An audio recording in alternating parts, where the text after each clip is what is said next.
Welcome to the After Spin. Opinions from thought leaders in our state. John Hood, UNC Chapel Hill, is requiring all students to take an online sexual violence and harassment course and threatening that if they don't, they may be blocked out of registering for classes.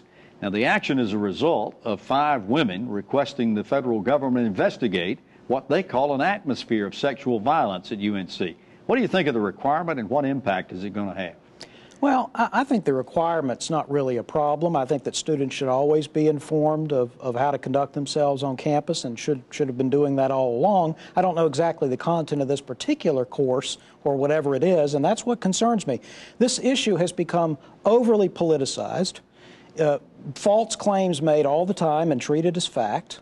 Particularly after the University of Virginia case. Yes, but it was going on before then. I mean, rape is, of course, a crime. It should be treated as a crime and reported as a crime and investigated as a crime. And that's the way we should explain it.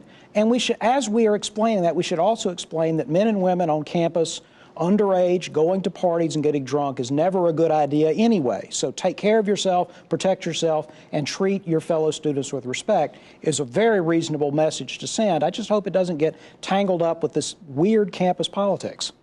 Well, thank you for watching the After Spin. We'll have more video all during the week on ncspin.com.